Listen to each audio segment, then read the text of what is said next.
दोस्तों इसकी पहली लाइन है, नई दिल्ली भारत की राजधानी है। इसका सब्जेक्ट बनेगा new Delhi. New Delhi is क्या है, भारत की राजधानी। ठीक, भारत की राजधानी मतलब द कैपिटल ऑफ इंडिया। क्या बनेगा, द कैपिटल ऑफ इंडिया।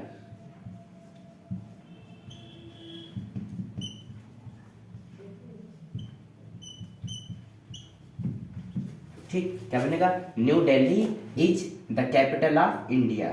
ठीक, अगला बना है, भारत के राष्ट्रपति और प्रधानमंत्री नई दिल्ली में रहते हैं। ठीक, पहले तो इसका सब्जेक्ट बनेगा भारत के राष्ट्रपति और प्रधानमंत्री। ठीक, भारत के राष्ट्रपति और प्रधानमंत्री मतलब the president and the prime minister of India. क्या बनेगा, the president and the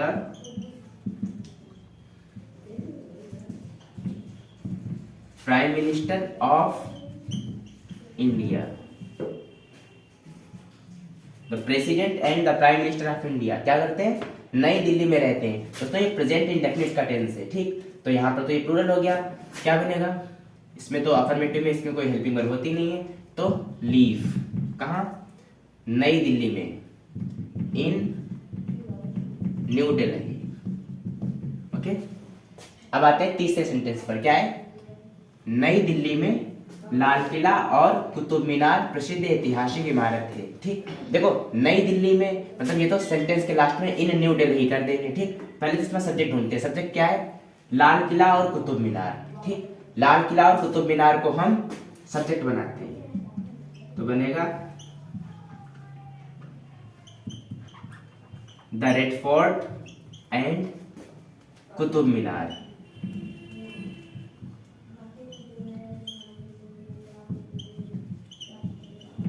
the Qutub Minar क्या है, प्रसिद्ध नई दिल्ली में लाल किला और कुतुब मीनार प्रसिद्ध ऐतिहासिक इमारत है। ठीक, Lal Qila, the red fort and the Qutub Minar are आ जाएगा, तो बी फॉर्म से सिंपल प्रेजेंट है तो प्लूरल हो जाएगा, क्योंकि लाल किला और कुतुब मीनार दो हो गए। आर क्या है, famous historic buildings. Famous historic buildings. ठीक, कहाँ, इन न्यू दिल्ली। ठीक है, इन न्यू दिल्ली। ठीक, उसके बाद आखिरी है प्रगति मैदान और अप्पू। प्रगति मैदान और अप्पू घर। प्रगति मैदान और अप्पू घर यहाँ के आकर्षण, प्रगति मैदान और अप्पू घर ये दोनों सब्जेक्ट बना लेंगे। ठीक, क्या बनेगा,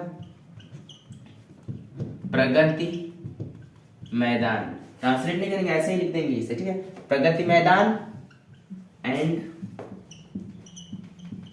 अप्पू घर क्या है, यहाँ के आकर्षण है। आर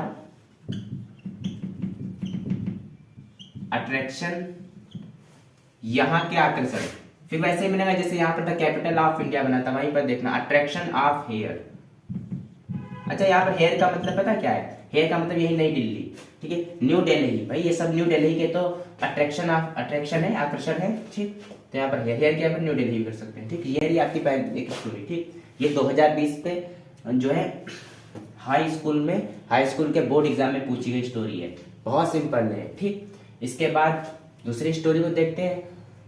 अच्छा, इस स्टोरी में आपको पता है इस कॉन्सेप्ट सिर्फ देखना है, ट्रांसलेट करने का तरीका देखना है, सिर्फ इनका जो है लॉजिक समझना है। ठीक, इससे आप बहुत सारी स्टोरी कर पाएंगे। ठीक, अब दूसरी स्टोरी देखते हैं। दोस्तों दूसरी स्टोरी बताने से पहले एक बार इसे फिर से देख लेते हैं। ठीक, देखो चलो, हाँ क्या है, न्यू दिल्ली। ठीक है, Bharat, new Delhi is the capital of India. ठीक है, new Delhi is the capital of India. ठीक, ये समझ में आ गया। उसके बाद देखो, भारत के राष्ट्रपति और प्रधानमंत्री, the president and the prime minister of India live in New Delhi. ठीक, लिव इन न्यू दिल्ली। अगला देखते हैं, नई दिल्ली में लाल किला और कुतुब मीनार प्रसिद्ध ऐतिहासिक इमारत है। देखना, Red Fort, the red fort and the Qutub Minar are famous historic buildings in New Delhi. ठीक, अगला आते प्रगति मैदान एंड अप्पू घर आर अट्रैक्शन ऑफ हेयर। ठीक, समझ गए। आते दूसरी अगली कोई स्टोरी, ये भी 2020 में, ये भी हाई स्कूल में, यूपी बोर्ड के हाई स्कूल में कक्षा 10 में बोर्ड के एग्जाम में पूछी गई स्टोरी है। ठीक, बनाते हैं इसे। Rana Pratap was the king of Mewar. ये भी वैसे ही बनेगा जैसे पिछली स्टोरी की शुरुआत हुई थी। ठीक है, बनाते हैं। Rana Pratap was the king of Mewar.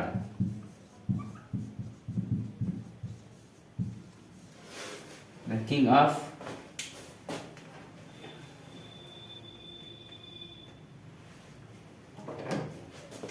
Mewar.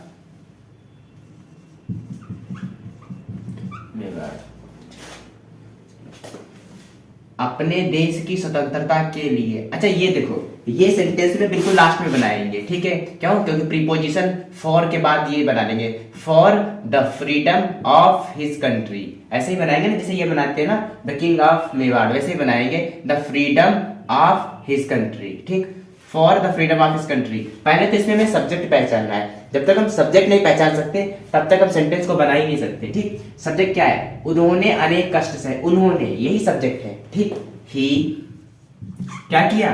अच्छा, वर्ब कहाँ होते हैं? मैंने बताया वर्ब बिल्कुल लास्ट में। क्यों?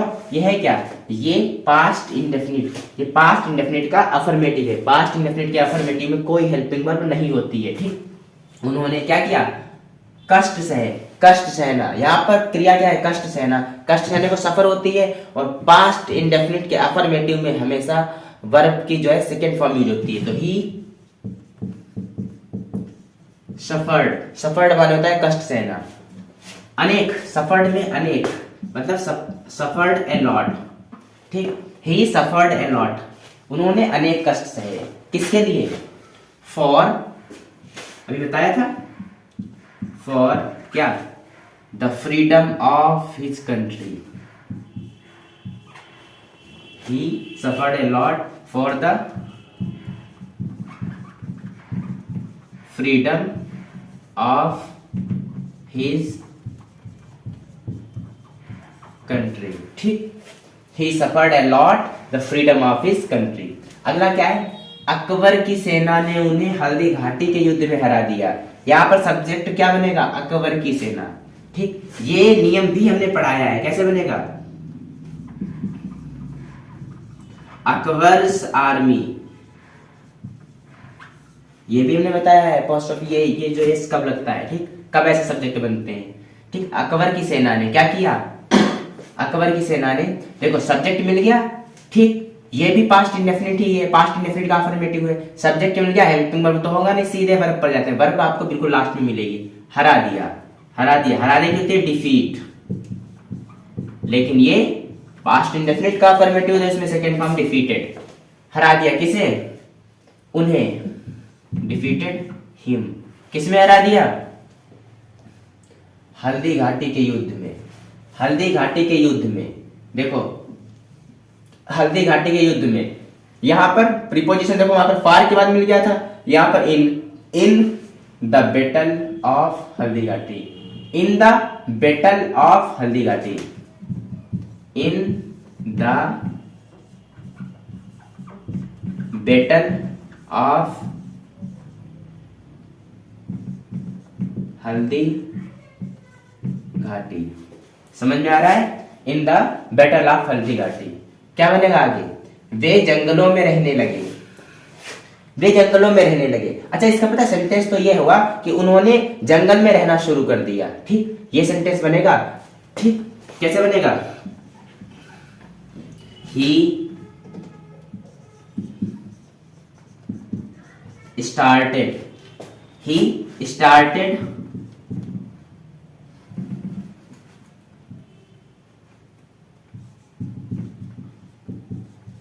लिविंग। कहा? In forest. ठीक, अच्छा वे है कहां पे? दे कर लेना यहां पर। ठीक है, ही स्टार्टेड लिविंग इन फॉरेस्ट, किंतु बट उन्होंने हार स्वीकार नहीं की, बट ही डिड नॉट। देखो पास्ट इंडेफिनिट है पर नेगेटिव है, डिड नॉट आ गया ना, और डिड नॉट आ जाएगा तो वर्ब की फर्स्ट फॉर्म ही रहेगी, ही डिड नॉट एक्सेप्ट। क्या उन्होंने स्वीकार नहीं की? हिज डिफीट, अपनी हार। ठीक, फिर से एक बार पूरी स्टोरी देख लेते हैं। Rana Pratap was the king of Mewar. Rana Pratap was the king of Mewar. ठीक, उसके बाद क्या है? अपने देश की स्वतंत्रता के लिए उन्होंने अनेक कष्ट सहे। ही सफर्ड अ लॉट क्या? For the freedom of his country. ठीक, उसके बाद क्या है? अकबर की सेना ने उन्हें हल्दी घाटी के युद्ध में हरा दिया। अकबर्स आर्मी, कहा गया Akbar's army? Akbar's army defeated him. Akbar's army defeated him. किसमें? In the battle of Haldighati. In the battle of Haldighati. ठीक, उसके बाद क्या है? वे जंगलों में रहने लगे। दे कर लो, ठीक है। ठीक, they started living in forest but he did not accept his defeat. लेकिन उन्होंने अपनी हार स्वीकार नहीं की। ये रही दूसरी स्टोरी। ये भी बोर्ड एग्जाम में पूछी गई थी, बहुत इंपॉर्टेंट है। आपको इसमें भी बहुत कुछ सीखने को मिला होगा। ठीक है, ध्यान से देखो। इसके बाद आती है तीसरी स्टोरी। एक और स्टोरी करवा रहे।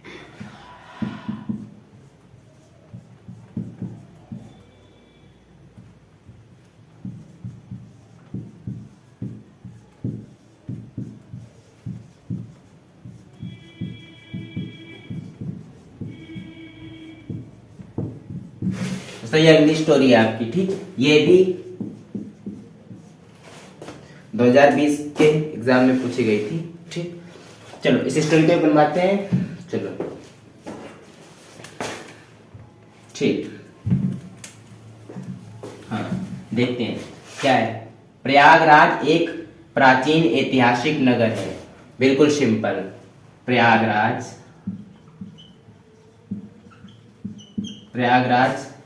is an ancient historical city। किसी को इसमें कुछ पूछना है? Prayagraj is an ancient historical city. बिल्कुल सिंपल, सिर्फ सिंपल वो है प्रेजेंट। ठीक, इज और आर एम का यूज सीखते हैं। उसमें सिखाया जाता है कि पहले सब्जेक्ट और फिर इज आर एम, उसके बाद बचा हुआ शेष पार्ट। वही है सब्जेक्ट इज, उसके बाद बचा हुआ शेष पार्ट। ठीक, चलो, इसका एक गौरवशाली इतिहास रहा। ठीक, इट हैज, क्या रहा? गौरवशाली इतिहास।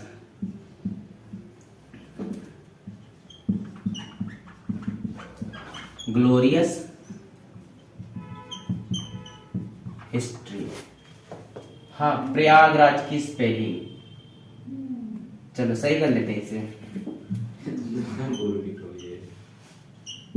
प्रयागराज, ठीक, ये स्पेलिंग है प्रयागराज की, देख लेना। ठीक है, सही कर लेते हैं। ठीक, हेयर इज, क्या है? गंगा और यमुना का संगम, मतलब sangam of the Yamuna and Ganga. तो क्या बनेगा? संगम क्या आती है? confluence of the Ganga and the Yamuna. ठीक, उसके बाद क्या है? यहाँ उत्तर प्रदेश का उच्च न्यायालय है। अच्छा, इसे ही सब्जेक्ट मान लो। ठीक है, उच्च न्यायालय क्या बोलते हैं? High court. ठीक है, उच्च न्यायालय मतलब उत्तर प्रदेश का उच्च न्यायालय, मतलब the High Court of Uttar प्रदेश। क्या बनेगा? द, दूसरा मार्कर, एक मिनट, हाँ ठीक, इसे देखते हैं। The High Court of Uttar Pradesh, the High Court of Uttar Pradesh is, क्या है? situated here. एक बार से फिर देख लेते हैं, ठीक है। Prayagraj is an ancient historical city, इसका एक गौरवशाली इतिहास है। It has a glorious history, ठीक है। यहाँ गंगा और यमुना का संगम है। Here is the confluence of the Ganga and the Yamuna. यहाँ उत्तर प्रदेश का उच्च न्यायालय है। The High Court of Uttar Pradesh is situated here. ये सिचुएटेड हेयर का मतलब होता है कोई चीज जब वहां पर स्थित होती है तो उसकी होती है सिचुएटेड, ठीक। चलो इसके बाद एक और स्टोरी देखते हैं, चौथी स्टोरी, इंडियंस, ठीक। इंडियंस क्या है, भारत का सब्जेक्ट मिल गया। उसके बाद सीधे वर्ब कहां मिलता है, जानते हैं, नो। क्या जानते हैं, सरदार पटेल को, सरदार पटेल किसके रूप में, के रूप में, के रूप में मतलब एज, क्या, द आयरन मैन, लौह पुरुष, the iron man of India, क्या, the iron, iron man of India, ठीक। वह एक कुशल प्रशासक थे। He was an efficient administrator, efficient in sorry he was an efficient administrator। उनके पास, he had, मैंने बताया था, क्यों लास्ट में देखो थी लिखा है तो हैड ही लगाएंगे ना, अगर है होता तो हैज या हैव लगाते और ही के साथ तो हैज ही आता, ठीक। उनके पास थी, क्या थी, क्षमता थी। he had कैपेबिलिटी देखो, हाँ, ही हैड क्या थी, कैपेबिलिटी ऑफ सेलेक्टिंग, चुनने की क्षमता, बनेगा। दो नाउन जब निर्जीव होते तो बीच में का की के लगा तो ऑफ लगता है। देखो capability of selecting, capability of selecting, क्या, सही व्यक्ति को सही पद पर, सही व्यक्ति को मतलब right person for right post, ठीक। He had a capability of selecting right person for right post, ठीक। सरदार पटेल हमारे देश के गौरव हैं, क्या बनेगा, Sardar Patel is pride of our country, ठीक। ये चार स्टोरियां थी, ठीक। चार स्टोरी आपको समझ में आ गई होंगी। इसके बाद ये तो चार स्टोरियां हो गई। इसके बाद हमारे चैनल पर आपको डीआई और एक्टिव पैसिव भी अगली क्लासों में मिलेंगे, ठीक। चलो एक दोस्तों, अगर ये चारों स्टोरियां आपकी समझ में आई हैं तो आप चैनल को सब्सक्राइब कर लो और अपने लोगों में शेयर भी कर देना।